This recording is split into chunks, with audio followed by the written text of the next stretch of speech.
ಬಹುತೇಕ ಇವತ್ತೇ Bagalkot ticket final ಆಗುವಂತ ಸಾಧ್ಯತೆ ಇದೆ. ಬಹಳ ಪ್ರಮುಖವಾಗಿ ಈಗಾಗಲೇ ನಾನೇ ಅಭ್ಯರ್ಥಿ ಅಂತ ಹೇಳಿ ಅಲ್ಲಿ ಘೋಷಣೆ ಕೂಡ ಆಗಿ ಹೋಗಿದೆ. ಸಮರ್ಥ ಮಲ್ಲಿಕಾರ್ಜುನ್ ಅವರು ಘೋಷಣೆ ಮಾಡ್ಕೊಂಡಂಗೆ ಕಾಣಿಸ್ತಾ ಇದೆ. ಇನ್ನು ಇವತ್ತೇ ಅಭ್ಯರ್ಥಿ ಘೋಷಣೆ ಅಂತ ಹೇಳಿ ಆರ್.ಬಿ. ತಿಮ್ಮಾಪುರ ಅವರು ಕೂಡ ಹೇಳಿಕೆಯನ್ನ ಕೊಟ್ಟಿದ್ದಾರೆ. ಸಿಎಂ ಪಕ್ಷದ ಅಧ್ಯಕ್ಷರು ಚರ್ಚೆ ಮಾಡಿ ತೀರ್ಮಾನ ಮಾಡ್ತಾರೆ. ಸುರ್ಜೇವಾಲಾರೊಂದಿಗೆ ಈಗಾಗಲೇ ಸಭೆ ನಡೆಸ್ತಾ ಇದ್ದಾರೆ. ಎಐಸಿಸಿ ಅಧ್ಯಕ್ಷರು ಮುದ್ರೆ ಒತ್ತಿದ ಮೇಲೆ ಟಿಕೆಟ್ ಕನ್ಫರ್ಮ್ ಆಗುತ್ತೆ. ಇವತ್ತೇ ಅಭ್ಯರ್ಥಿಗಳ ಆಯ್ಕೆ ಆಗಬಹುದು ಅಂತ ಸಚಿವ ಆರ್.ಬಿ. ತಿಮ್ಮಾಪುರ ಹೇಳಿಕೆಯನ್ನ ಕೊಟ್ಟಿದ್ದಾರೆ.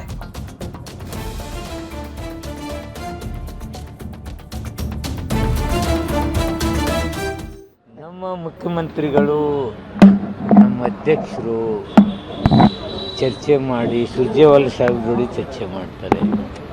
ಅದಕ್ಕೆ ಹೈಕಮಾಂಡ್ ಮುದ್ರೆ ಒತ್ತಬೇಕು. ನಮ್ಮ ಮಲ್ಲಿಕಾರ್ಜುನ್ ಸಾಹೇಬರು, ಖರ್ಗೆ ಸಾಹೇಬರು, ಅದು ಎಐಸಿಸಿ ಅಧ್ಯಕ್ಷ ಮುದ್ರೆ ಒತ್ತಿದಾಗ ಮಾತ್ರ ಫೈನಲ್.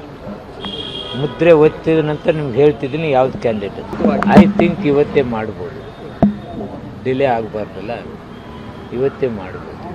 ನಮ್ಮ ಮುಖ್ಯಮಂತ್ರಿಗಳು ಇದೇ ವಿಚಾರಕ್ಕೆ ಸಂಬಂಧಪಟ್ಟಂತೆ ಡೀಟೇಲ್ಸ್ ಕೊಡ್ತಾರೆ ನಮ್ಮ ಸ್ಪೆಷಲ್ ಕರೆಸ್ಪಾಂಡೆಂಟ್ ವೀರೇಶ್ ದಾನಿ ನೇರ ಸಂಪರ್ಕದಲ್ಲಿ ಜಾಯ್ನ್ ಆಗಿದ್ದಾರೆ. ವೀರೇಶ್ ದಾನಿ, ಏನ್ ನಡೀತಾ ಇದೆ? ಒಂದ್ ಕಡೆ ನೋಡಿದ್ರೆ ಆರ್.ಬಿ. ತಿಮ್ಮಾಪುರ ಅವರು ಇವತ್ತೇ ಫೈನಲ್ ಆಗುತ್ತೆ, ಈ ಟಿಕೆಟ್ ಜಟಾಪಟಿ ಮುಗಿಯುತ್ತೆ ಅಂತ ಹೇಳ್ತಾ ಇದ್ದಾರೆ. ಆ ವಾತಾವರಣ ಕಂಡು ಬರ್ತಾ ಇದೆಯಾ ಈಗ?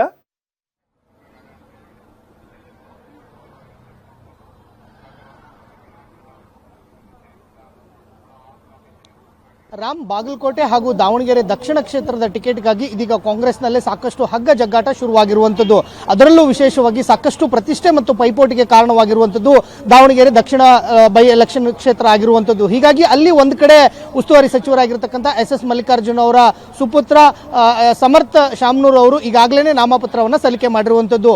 ಬಹುತೇಕವಾಗಿ ಈಗಾಗಲೇ ಕಾಂಗ್ರೆಸ್ ಒಂದು ಕಡೆ ಅವರಿಗೆ ಟಿಕೆಟ್ ಅನ್ನು ಕೊಡುತ್ತೆ ಅನ್ನೋ ಒಂದು ಸೂಚನೆ ಅವರಿಗೆ ಸಿಕ್ಕ ಹಿನ್ನೆಲೆಯಲ್ಲಿ ಅವರು ಈಗಾಗಲೇ ನಾಮಪತ್ರವನ್ನು ಸಲ್ಲಿಕೆ ಮಾಡಿದ್ದಾರೆ. ಆದರೆ ಕಾಂಗ್ರೆಸ್ ಅಧಿಕೃತವಾಗಿ, ಅದರಲ್ಲೂ ವಿಶೇಷವಾಗಿ ಎಐಸಿಸಿ ಇಂದ ಇದುವರೆಗೂ ಸಹ ಅಭ್ಯರ್ಥಿಗಳ ಆಯ್ಕೆ ಪಟ್ಟಿ ಘೋಷಣೆ ಆಗಿಲ್ಲ. ಆದರೂ ಸಹ ಒಂದು ಕಡೆ ದಾವಣಗೆರೆಯಲ್ಲಿ ಸಮರ್ಥ ಶಾಮನೂರ್, ಇನ್ನೊಂದು ಕಡೆ ಮುಸ್ಲಿಂ ಮುಖಂಡ ಹಾಗೂ ಕಾಂಗ್ರೆಸ್ ನಾಯಕ ಆಗಿರ್ತಕ್ಕಂಥ ಸಾದಿಕ್ ಪೈಲ್ವಾನ್ ಇಬ್ಬರೂ ಸಹ ನಾಮಪತ್ರವನ್ನು ಸಲ್ಲಿಕೆ ಮಾಡಿರುವಂಥದ್ದು. ಬೈ ಎಲೆಕ್ಷನ್ಗಳನ್ನು ನಾವು ನೋಡಿದಂಥ ಸಂದರ್ಭದಲ್ಲಿ ಬಹುತೇಕವಾಗಿ ಸರ್ಕಾರದಲ್ಲಿರ್ತಕ್ಕಂಥ ಸಿಎಂ ಆಗಿರ್ಬೋದು ಮತ್ತು ಕೆಪಿಸಿಸಿ ಅಧ್ಯಕ್ಷರಾಗಿರ್ಬೋದು ಮತ್ತು ಪ್ರಮುಖ ನಾಯಕರು ಎಲ್ಲರೂ ಸಹ ಒಗ್ಗಟ್ಟಾಗಿ ಒಂದು ಶಕ್ತಿ ಪ್ರದರ್ಶನವನ್ನು ಮಾಡೋದ್ರ ಮೂಲಕ ನಾಮಪತ್ರ ಸಲ್ಲಿಕೆಯನ್ನು ಮಾಡೋದನ್ನು ನಾವು ಹಿಂದಿನಿಂದ ನೋಡ್ಕೊಂಡು ಬರ್ತಾ ಇರುವಂಥದ್ದು. ಆದರೆ ಇವತ್ತು ಒಳ್ಳೆಯ ದಿನ ಇದೆ ಅಂತಂದು ಅನ್ನೋ ಕಾರಣಕ್ಕಾಗಿಯೇ ಸಮರ್ಥ ಶಾಮನೂರ್ ಆಗಿರ್ಬೋದು ಮತ್ತು ಸಾದಿಕ್ ಪೈಲ್ವಾನ್ ಇಬ್ಬರು ಸಹ ನಾಮಪತ್ರವನ್ನು ಸಲ್ಲಿಕೆ ಮಾಡೋದ್ರ ಜೊತೆಗೆ ಸಾಕಷ್ಟು ಪೈಪೋಟಿ ಮತ್ತು ಪ್ರತಿಷ್ಠೆಯಾಗಿ ತೆಗೆದುಕೊಂಡಿರುವಂಥದ್ದು. ಅದೇ ವಿಚಾರ ಇದೀಗ ಕೆಪಿಸಿಸಿ ಕಚೇರಿಯಲ್ಲೂ ಸಹ ಚರ್ಚೆ ಆಗ್ತಾ ಇರುವಂಥದ್ದು. ಇತ್ತೀಚೆಗಷ್ಟೇ ಅಂದ್ರೆ ಕಳೆದ 1 ಗಂಟೆ ಹಿಂದೆ ಅಷ್ಟೇ ಸಿಎಂ ಸಿದ್ದರಾಮಯ್ಯ ಮತ್ತು ಡಿಸಿಎಂ ಡಿ.ಕೆ. ಶಿವಕುಮಾರ್ ಅವರ ಜೊತೆಗೆ ರಾಜ್ಯ ಕಾಂಗ್ರೆಸ್ ಉಸ್ತುವಾರಿಯಾಗಿರ್ತಕ್ಕಂಥ ರಣದೀಪ್ ಸಿಂಗ್ ಸುರ್ಜೇವಾಲಾ ಅವರು ಸುದೀರ್ಘವಾದಂತಹ ಚರ್ಚೆಯನ್ನ ಮಾಡಿದ್ರು. ಆ ಸಭೆಗೂ ಸಹ ದಾವಣಗೆರೆ ಜಿಲ್ಲಾ ಉಸ್ತುವಾರಿ ಸಚಿವರಾಗಿರ್ತಕ್ಕಂಥ ಎಸ್ ಮಲ್ಲಿಕಾರ್ಜುನ್ ಅವರನ್ನ ಕರೆಸಿ ಚರ್ಚೆಯನ್ನು ಸಹ ಮಾಡಿರುವಂಥದ್ದು. ಕಾಂಗ್ರೆಸ್ ಹೈಕಮಾಂಡ್ ಏನು ನಿರ್ಧಾರವನ್ನು ತೆಗೆದುಕೊಳ್ಳುತ್ತೆ ಆ ನಿರ್ಧಾರಕ್ಕೆ ಶಾಮನೂರ್ ಕುಟುಂಬವೂ ಸಹ ಬದ್ಧವಾಗಿರಬೇಕಾಗುತ್ತೆ, ಇನ್ನೊಂದು ಕಡೆ ಮುಸ್ಲಿಂ ಸಮುದಾಯವೂ ಸಹ ಬದ್ಧವಾಗಿರಬೇಕಾಗಿರುತ್ತೆ. ಆದರೆ ದಾವಣಗೆರೆಯಲ್ಲಿ ಶಾಮನೂರ್ ಶಿವಶಂಕರಪ್ಪನವರ ಕುಟುಂಬವನ್ನು ಸಹ ಬಿಟ್ಟು ರಾಜಕಾರಣವನ್ನು ಮಾಡೋ ಹಾಗಿಲ್ಲ, ಇನ್ನೊಂದು ಕಡೆ ಮುಸ್ಲಿಮರನ್ನು ಸಹ ದೂರ ಇಡುವಂತ ಪರಿಸ್ಥಿತಿಯೂ ಸಹ ಕಾಂಗ್ರೆಸ್ಗೆ ಇಲ್ಲ. ಹೀಗಾಗಿ ಇಬ್ಬರನ್ನೂ ಸಹ ಒಮ್ಮತವನ್ನು ತೆಗೆದುಕೊಂಡೇ ಅಭ್ಯರ್ಥಿಯನ್ನ ಆಯ್ಕೆ ಮಾಡುವಂತ ಪ್ರಯತ್ನವನ್ನು ಕಾಂಗ್ರೆಸ್ ನಾಯಕರುಗಳು ಒಂದ್ ಕಡೆ ಮಾಡ್ತಾ ಇರುವಂತದ್ದು. ಇನ್ನೊಂದು ಕಡೆ ಬಾಗಲಕೋಟೆಯಲ್ಲಿ ಬಹುತೇಕವಾಗಿ ಈಗಾಗಲೇ ಮೇಟಿ ಕುಟುಂಬದ ಸದಸ್ಯರಿಗೆ ಟಿಕೆಟ್ ಅನ್ನು ಕೊಡಲಿಕ್ಕೆ ನಿರ್ಧಾರವನ್ನು ಮಾಡಿಕೊಂಡಿರುವಂತದ್ದು. ಆದರೆ ಮೇಟಿ ಕುಟುಂಬದಲ್ಲಿ ಯಾರಿಗೆ ಟಿಕೆಟ್ ಸಿಗುತ್ತೆ ಅನ್ನೋದು ಸಾಕಷ್ಟು ಕುತೂಹಲಕ್ಕೆ ಕಾರಣವಾಗಿರುವಂತದ್ದು. ಅಲ್ಲಿ ಮಲ್ಲಿಕಾರ್ಜುನ್ ಮೇಟಿ ಮತ್ತು ಉಮೇಶ್ ಮೇಟಿಯ ಜೊತೆಗೂ ಸಹ ಬಾಯಕ್ಕ ಮೇಟಿ ಮತ್ತು ಮಹಾದೇವಿ ಮೇಟಿ 4 ಜನರು ಸಹ ಅವರ ಕುಟುಂಬದಲ್ಲಿ ಸಾಕಷ್ಟು ಪೈಪೋಟಿಯನ್ನು ಮಾಡ್ತಾ ಇದ್ದಾರೆ.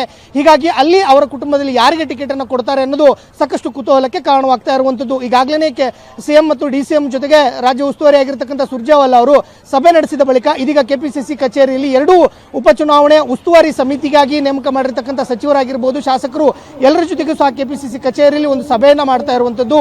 ಈ 2 ಚುನಾವಣೆಯನ್ನ ಗೆಲ್ಲಿಕ್ಕೆ ಏನೆಲ್ಲ ತಂತ್ರಗಾರಿಕೆಯನ್ನ ಮಾಡಬೇಕು ಮತ್ತು ಮುನಿಸಿಕೊಂಡಿರ್ತಕ್ಕಂಥ ನಾಯಕರುಗಳನ್ನು ಯಾವ ರೀತಿಯಾಗಿ ಮನವೊಲಿಸಲಿಕ್ಕೆ ಪ್ರಯತ್ನಗಳನ್ನು ಮಾಡಬೇಕು ಮತ್ತು ಚುನಾವಣೆಯಲ್ಲಿ ಒಗ್ಗಟ್ಟನ್ನ ಯಾವ ರೀತಿಯಾಗಿ ಪ್ರದರ್ಶನ ಮಾಡಬೇಕು ಅನ್ನೋ ಒಂದು ನಿಟ್ಟಿನಲ್ಲಿ ಚರ್ಚೆ ಆಗ್ತಾ ಇರುವಂತದ್ದು. ಆದರೆ ಇವತ್ತಿನ ಸಭೆಯಲ್ಲಿ ವಿಶೇಷವಾಗಿ ದಾವಣಗೆರೆ ದಕ್ಷಿಣ ಕ್ಷೇತ್ರಕ್ಕೆ ಮುಸ್ಲಿಮರಿಗೆ ಟಿಕೆಟ್ ಕೊಡಬೇಕು ಅಂತ ಹೇಳಿ ಒಂದ್ ಕಡೆ ಜಮೀರ್ ಅಹಮದ್ ಅವರು ಪಟ್ಟನ್ನ ಹಿಡಿದುಕೊಂಡು ಕೂತಿದ್ದಾರೆ. ಆ ನಿಟ್ಟಿನಲ್ಲಿ ಸಲೀಂ ಅಹಮದ್ ಅವರು ಸಹ ಇವತ್ತಿನ ನಾಮಪತ್ರ ಸಲ್ಲಿಕೆಯಲ್ಲಿ ಸಾಕ್ಷಿ ಆಗಿದ್ರು. ಅವರಿಬ್ಬರು ಸಹ ನಮಗೆ ಟಿಕೆಟ್ ಬೇಕು ಅಂತ ಹೇಳಿ ಒಂದು ಪಟ್ಟನ್ನ ಹಿಡಿದುಕೊಂಡು ಕೂತಿದ್ದಾರೆ. ಹೀಗಾಗಿ ರಾಜ್ಯ ಉಸ್ತುವಾರಿ ಆಗಿರ್ತಕ್ಕಂಥ ಸುರ್ಜೇವಾಲಾ ಮತ್ತು ಡಿಸಿಎಂ ಡಿ.ಕೆ. ಶಿವಕುಮಾರ್ ಅವರು ಯಾವ ನಿರ್ಧಾರವನ್ನು ತೆಗೆದುಕೊಳ್ತಾರೆ ಅನ್ನೋದು ನೋಡಬೇಕಾಗಿರುವಂತದ್ದು.